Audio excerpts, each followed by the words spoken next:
Volvemos al aire con un tema de muchísimo impacto. En cualquier momento o en cualquier lugar, el uso racional, el uso eficiente y controlado de combustible es esencial. Entonces la pregunta sería, ¿cómo administrar apropiadamente en tiempos como estos de mayor escasez? A pesar de múltiples medidas organizativas de sanciones a los responsables, persiste en Cuba el robo de combustible. ¿Qué se hace? ¿Cómo minimizar estos hechos? Ese será nuestro tema de hoy. Acompáñenos.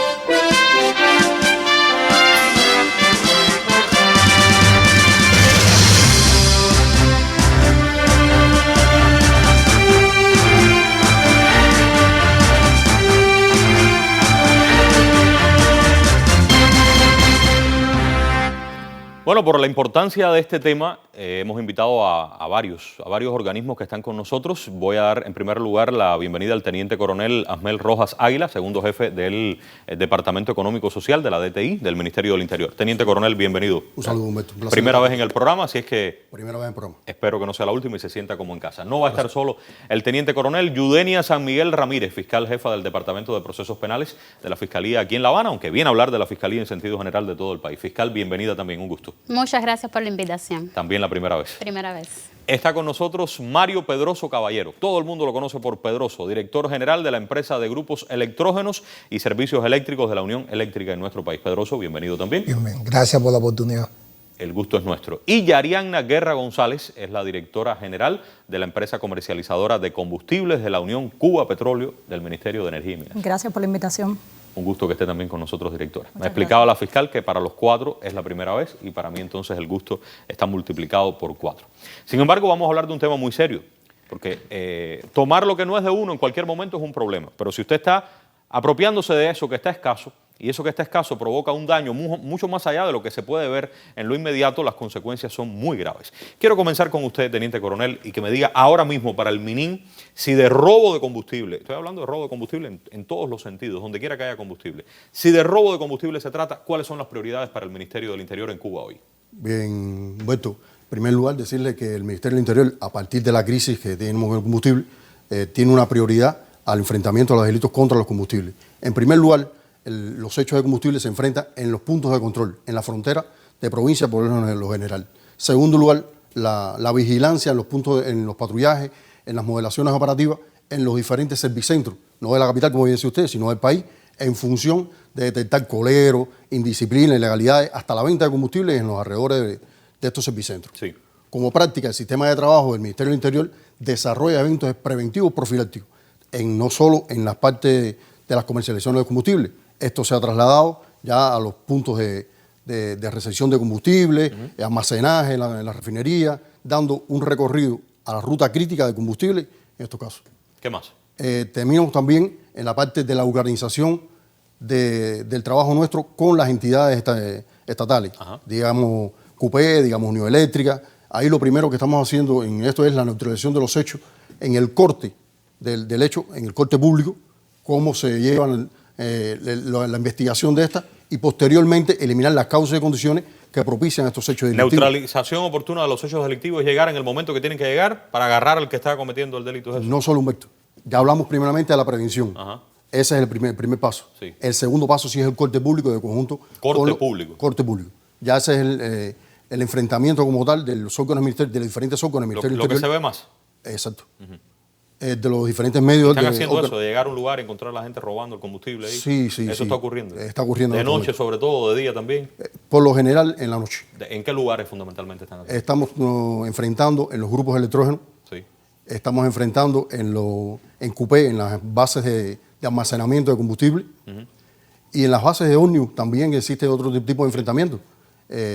Son misiles los casos que existen de este tipo de enfrentamiento. Este número que usted está poniendo aquí, 350.000 litros de combustible. Eso fue recuperado en el propio enfrentamiento. ¿En qué tiempo es eso? Enero 2025 en este año. Agosto de este año. 350.000 litros de combustible que se estaban robando y ustedes lo pudieron recuperar por estas acciones. Eso es correcto, Humberto. Pero me imagino que mucho no se haya podido recuperar porque hay quien lo roba y lo gasta rápido, lo vende. A ver, a partir de los cortes públicos que nosotros hacemos, existen entonces los expertos nuestros, que son expertos nuestros que son de las propias empresas, de la CUPE, de la Unión Eléctrica, que son capaces entonces de hacer una tipo de auditoría forense y demostrar qué cantidad de combustible ¿Cuánto se perdió? se ha perdido en X empresas. Bien. Junto a la UNE también realizan la empresa eléctrica actividades ustedes. Esto es un trabajo cotidiano nuestro de participar de conjunto con la UNE en los eventos profilácticos, en la comprobación de los trabajadores de estos. Estos trabajadores están controlados en el decreto 200 que regula qué tipo de personas son los que ingresan a este tipo de labor. Yo le voy a preguntar a Pedroso sobre ese tema. ¿Quiénes son los que están en los grupos electrógenos, en las entidades donde hay grandes cantidades de combustible? Y cuando se pierde un litro de combustible en un lugar de eso, la implicación ahora mismo es gravísima, porque se trata de la energía eléctrica, que no la tenemos, no tenemos toda la que queremos, la que necesitamos, sin embargo, se puede ir el combustible. ¿Qué más, Teniente Coronel? Y por último, en estos momentos estamos haciendo un cronograma de inspección al 100% de los grupos electrógenos de todo el país. Un recorrido. Inspeccionando el MININ, todos los grupos electrógenos. El MININ de conjunto con la Unión Eléctrica. Eso también está reflejado en la Unión Cupé, donde se van a visitar todos los puntos de recepciones, las comercializadoras en provincia, que es como comúnmente se conoce. Se van también a revisar todo el tema de la protección, todo el tema de la vigilancia. En eso consiste el recorrido. El movimiento, porque usted está hablando, Teniente Coronel, tanto de pequeñas cantidades de combustible como las grandes cantidades, porque arribo del combustible al país, almacenamiento, producción, transportación, comercialización mayorista, y ahí es donde entran ustedes, Ariadna, ¿cierto? ¿Cuál es la función que tiene la empresa que dirige? Nuestra empresa tiene la función de comercializar todos los combustibles en todo el país, en el territorio nacional, fundamentalmente en el sector mayorista. Desde que llega el combustible a Cuba. Desde que llega el combustible a Cuba. ¿Y hasta dónde ustedes son responsables? Nosotros somos responsables hasta llevarlo al cliente final, dígase el servicentro, dígase el cliente, la economía. Los camiones que se ven moviendo combustible. Salen, correctamente. ¿Y cuál es el problema con el robo de combustible? ¿Dónde le roban el combustible a ustedes, las personas inescrupulosas? Las principales dificultades las tenemos hoy identificadas fundamentalmente en los depósitos a la hora de la carga de combustible. ¿Qué cosa es el depósito a la hora de la carga? Las grandes capacidades de almacenamiento. Cuando llega a Cuba, se mueve a un lugar, ese es el depósito. Ese es el depósito. De ahí comienza a ser repartido a los camiones. Es correcto. Ustedes le dicen camiones, ¿cuál es? No? Son camiones cisternas fundamentalmente. Es desde los grandes lugares de almacenamiento hacia los camiones. Desde los grandes lugares de almacenamiento hacia el cliente final. ¿Por qué les hacen eso a ustedes, Ariadna? ¿Por qué no se puede controlar eso? ¿Cuál es la manera en la que lo hacen? Si es que alguien piensa que ustedes no saben cómo se puede robar. Hay varios fallos en los procesos. Evidentemente hay tenemos personas con muchos compromisos, trabajadores muy comprometidos, pero también... O sea, lo que estamos diciendo es que no todos los que participan en esto lo hacen. No todos los que hoy tienen un sacrificio en toda la actividad lo hacen, pero sí hay personas que, violan hoy el proceso productivo. Importante entonces reconocer, eso lo dejamos claro, que no son todos, usted lo está diciendo. Ahora, los que lo hacen, ¿cómo lo hacen? Fundamentalmente violando los índices de temperatura de los tanques. Explíqueme eso, ¿qué significa? Eso fundamentalmente en los procesos tecnológicos de la comercialización de combustible, los tanques tienen hoy un control de la temperatura. Los grandes tanques Los grandes tanques de almacenamiento. Deben mantener una temperatura. La temperatura ambiente que se refleja en el momento del tiempo. ¿Qué relación tiene eso para poder sacar combustible? Eso pudiera generar una ganancia o una pérdida en correspondencia con la temperatura ambiente que se puede evaluar el combustible y evidentemente las personas conocedoras de esa actividad manipulan esa temperatura. Si hay más calor, se puede evaporar. Yo tratar de decirlo en términos que a lo mejor no son. Si hay más calor, se puede evaporar el combustible. Y es menos combustible. Y si yo pongo en los papeles una temperatura, o sea, más calor que el que realmente había, no se evaporó y digo que se evaporó. ¿Es eso? Y se apodera del combustible. Eso parece muy sencillo. No es tan sencillo. No es tan sencillo. ¿Cuántas personas tienen que involucrarse, corromperse, participar, agarrar dinero para poder lograr? Se pueden involucrar varias personas, fundamentalmente los operarios, que son los que manipulan el combustible. Los operarios son los que trabajan con los tanques. Son los operadores que cargan los carros, que cargan los tanques, los carros, etcétera. Los jefes de brigada y evidentemente también hay directivos implicados en esa Directivos también. Sí, correcto. ¿Han aplicado medidas ustedes? ¿O todo el mundo está trabajando ahí todo el que Hemos está haciendo? aplicado varias medidas disciplinarias en todo el país, por supuesto. Tenemos una amplia gama de hechos en el periodo que va a acontecer del año. Sí. Y hemos aplicado varias medidas disciplinarias. ¿Cuáles? ¿Qué medidas? Hemos aplicado fundamentalmente la separación definitiva de la entidad, muchas separaciones definitivas, cambios a un puesto de menor e inferior categoría, sin derecho a su incorporación. Lo que pasa, Ariadna, que si me está hablando usted de grandes cantidades de combustible, aquí no es, Teniente Coronel, como el caso de los servicentros, que también es importante, pero que puede ser menores cantidades. Aquí estamos hablando de grandes cantidades que se pueden desviar, ¿cierto? Por lo general, esos delitos que se provocan en las comercializadoras o en los grandes almacenes, como dice usted, son delitos ya graves de intrusión penal y demás, no se aplica medida administrativa. O se aplica paralelo. Se aplica por una parte a la administrativa y por la otra penal. ¿Puede ser así, fiscal? ¿Cierto? Sí, por supuesto. La aplicación de una medida administrativa no quita de ningún modo que se siga el proceso penal a partir del enfrentamiento que se realiza de los hechos delictivos detectados. Aunque usted va a profundizar, fiscal, más adelante en los posibles delitos, aquí estamos hablando de qué más o menos en estos delitos que está diciendo, en principio, ¿qué pudiera ser? En principio, a partir de la crisis por la que atraviesa nuestro país y el impacto que tiene, las consecuencias negativas que tiene para la economía y para el bien público, se debe imputar un delito de sabotaje. ¿Sabotaje? Se instruye a las personas intervinientes en estos hechos delictivos por el delito de sabotaje. Ese es un delito muy grave. Muy grave. Con sanciones muy fuertes. Muy fuertes, que discurren entre los 7 y los 30 años de privación de libertad. De 7 a 30 años de privación de libertad. Depende de las circunstancias en que se cometa, por supuesto, las consecuencias. En un hecho que se dé, con esto que usted decía, Arianna, ¿qué cantidad de combustible puede perderse por esta modificación de la temperatura que usted dice? Depende de los volúmenes que se operen. Más o menos, para tener una idea. Pudiera ser en un día 20.000, 30.000 litros de combustible. Mucho combustible. Dependiendo de la cantidad que usted pueda almacenar, es decir, del volumen que usted tenga almacenado. ¿Qué vamos a hacer para que eso no siga ocurriendo? Nosotros estamos trabajando en varias acciones preventivas. Yo quiero, usted ha dicho un número muy serio, 20.000, 30.000, y usted dijo que no es todo el mundo, pero puede ocurrir. Puede ocurrir. Bien, ¿qué vamos a hacer para que no ocurra donde puede ocurrir o está ocurriendo? De las cuestiones fundamentales hay que establecer el control de los medios técnicos. Es una vulnerabilidad que tenemos hoy. Sí, porque para todo esto hay equipamientos que por supuesto refuerzan la vigilancia que tiene hoy, no solo que el hombre opere, sino que tenga un refuerzo de la vigilancia. Sí. Eso es una cuestión fundamental que, bueno, se debe reforzar a partir de todas las posibilidades. Usted dice la vigilancia de los equipos. De los equipos tecnológicos, es decir, de los medios de cámaras y videovigilancia. Y las personas, porque las cámaras se manipulan, los medios. Yo veo que aquí el problema principal no es de equipo, es de personas. No sé si usted las personas también las estamos trabajando profilácticamente. Tratamos de hablar con las personas, hablar con ellas y explicarle a sus familiares en todo lo que puedan caer a partir de todas las cuestiones que puedan estar incumpliendo con relación a lo que establece la ley y sus funciones propias de trabajo.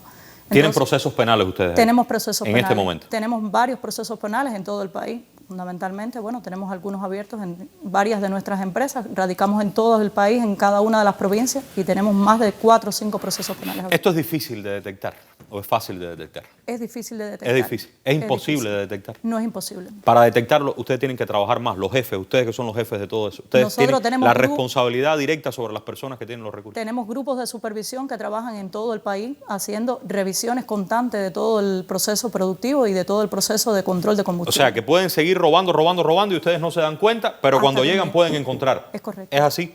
¿Hay medios de prueba? ¿Tienen técnicas, tácticas ustedes para encontrar todo esto? Sí, es así. Ahí mencionar, que ahí nos faltó ahí en la cadena, la ruta esta del delito, las agencias de protección, que obligatoriamente... ¿Los custodios? Los custodios. Los custodios. ¿También participan en esto? Es obligado la participación del custodio para sustraer el combustible de cualquiera de las empresas de Cupeo o la Unión Eléctrica. ¿Tienen custodios en procesos penales también?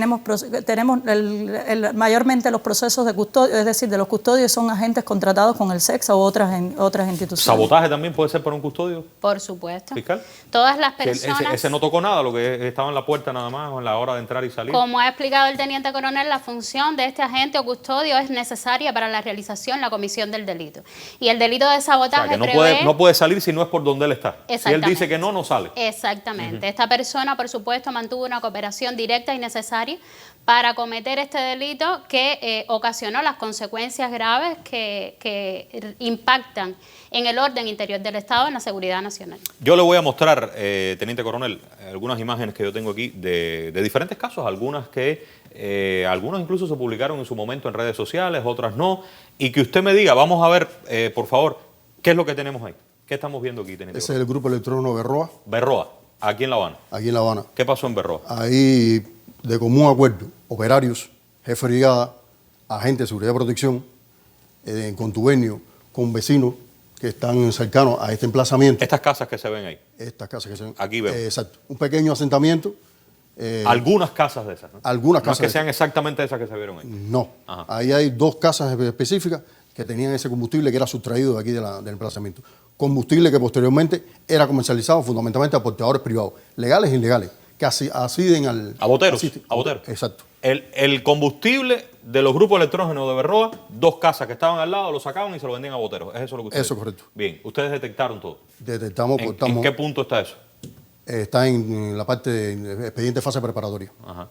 Y tenemos ahí entonces condiciones, fiscal, para un proceso penal de peso, porque se trata de combustible sobre los grupos electrógenos. Tenemos un proceso penal asociado a estos hechos que se encuentra en tramitación por una unidad territorial de investigación criminal y están siendo instruidas las personas por el delito de sabotaje. Tenemos fotos también, imágenes que muestran, porque ustedes llegaron a las casas, Teniente Coronel, también. Esto que vemos, ¿qué cosa es?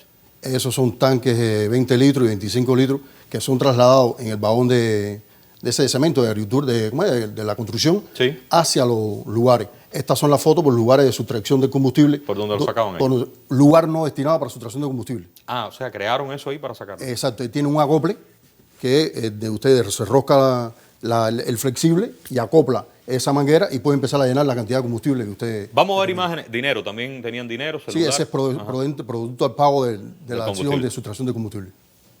¿Y llegaron a boteros también ustedes? ¿O no llegaron hay un botero. ¿Tienen un botero? Está bien. Es un tema interesante que pudiéramos debatir, fiscal, sobre los boteros al final, porque el combustible tiene un destino. Vamos a ver imágenes de Güines y explíqueme qué pasó en Güines. Esa primera foto que había ahí es un acople que se hace.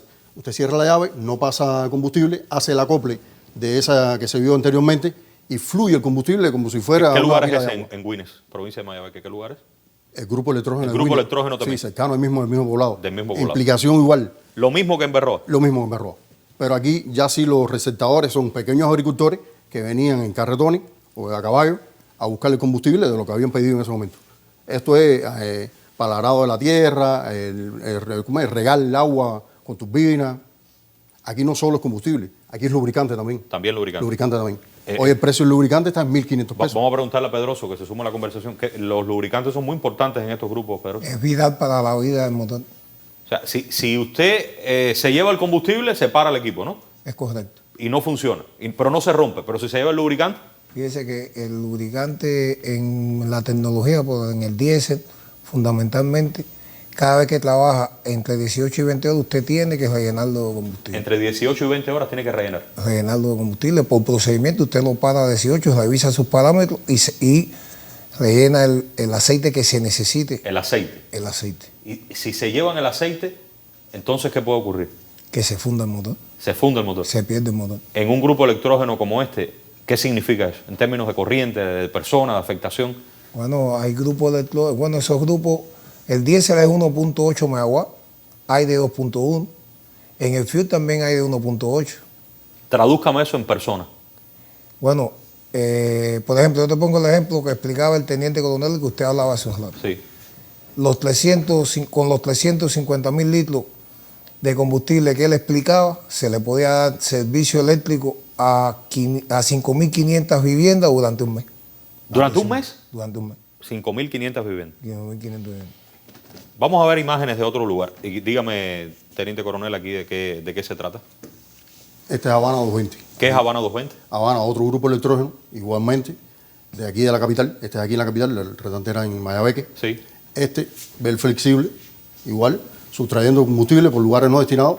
En este caso en específico, en el momento de la operatoria, estaba derramando combustible encima de los cables que están debajo de una rejilla que pasa por aquí, derramado combustible encima de los cables eléctricos. ¿Qué peligro tiene esto, Pedroso? El combustible sobre los cables eléctricos. Se puede perder el emplazamiento completo. ¿Completo? Completo. Cuando se provoca, y no solo es sobre los cables, su trabajo como tal, las temperaturas a que trabaja el motor, sus turbos, si cae algo inflamable ahí, se produce un incendio de proporciones incalculables.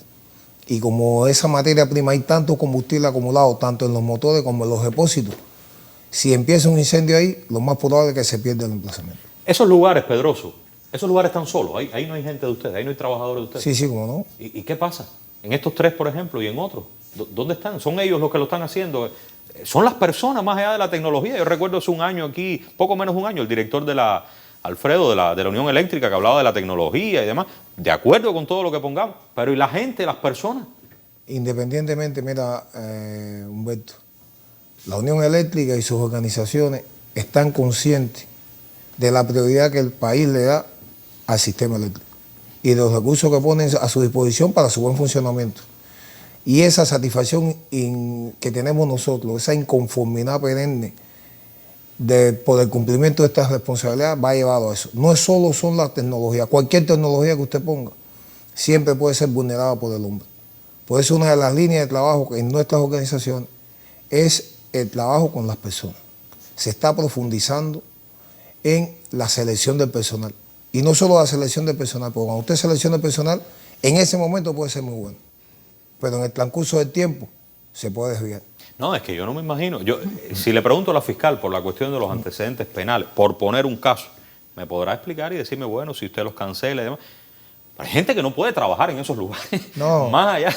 También y a veces uno se encuentra y dice, pero esa persona es la que tiene la administración de esos recursos. También el teniente coronel ha explicado que nuestras organizaciones están regidas por el decreto 200. Decreto 200. 200. Ese ¿Qué decreto, implica? Sí.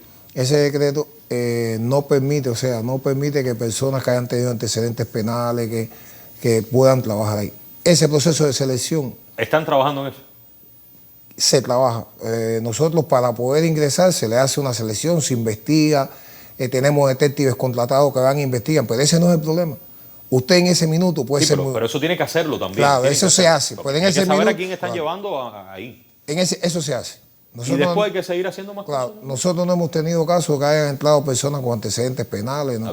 La clave radica en el después, en el seguimiento que tenemos que seguir profundizando, en el comportamiento de las personas, en su capacitación, en detectar a tiempo cuando se violan los procedimientos y tal vez usted con una medida disciplinaria pueda evitar que se convierta en un delito. Pero la situación es muy grave. Yo tengo aquí en línea, vía WhatsApp, a Manuel Alejandro Reyes, periodista, y nos va a traer, teniente coronel, otro caso. Además de todo lo que usted ha puesto, fíjese al punto que puede llegar la gravedad y las implicaciones hasta jurídicas. Manuel, si me escuchas, adelante, cuéntame del caso que tienes en cuestión. Sí, efectivamente, Humberto. Hemos conocido que el Tribunal Provincial Popular de La Habana sancionó a 17 acusados por los delitos de robo con fuerza en las cosas de carácter continuado, malversación, cohecho y receptación, con penas que oscilaron hasta 10 años de privación de libertad y en un solo caso a trabajo correccional sin internamiento. Se trata de la causa número 3 del año 2025, en correspondencia a las circunstancias presentes para cada uno de los implicados. El hecho se corresponde con la sustracción, venta y reventa de combustible tipo Jet A1 que se usaba para el abastecimiento de aviones. Este combustible estaba almacenado en el nicho 6 de la empresa de transporte de hidrocarburos y sus derivados productos, que se encuentra ubicada en una finca perteneciente a la empresa agroforestal Habana, que radica cerca del primer anillo en la autopista nacional en el municipio Guanabacoa. Resultaron implicados directivos de la entidad, así como personal autorizado a custodiar los bienes, y en menoscabo de su encargo, y sus propias funciones, se agenciaron el combustible. Durante las investigaciones también se demostró la participación de personas residentes en las inmediaciones del lugar y choferes de otras empresas y del sector particular.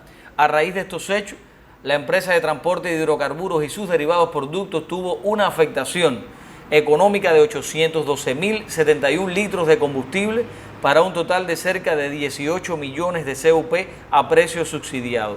Esta cifra se comprende en la obligación de carácter civil de reparar los daños por los sancionados. Y esta es toda la información que traía hasta el momento, Humberto, y por supuesto, el mensaje de los órganos de enfrentamiento y de justicia es de rigor con total apego a la legalidad para evitar que hechos como estos proliferen en nuestro país.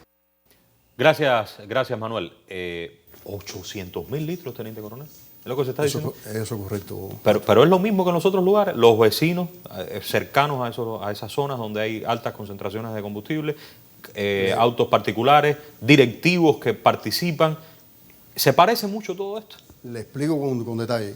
Este nicho 6 está cerca del primer anillo, que divide el Cotorro, Guanabacoa, en esa zona de ahí. Esa finca agroforestal que está ahí es arrendada a un pequeño agricultor. Ya este pequeño agricultor no se dedicaba a la siembra de esta finca.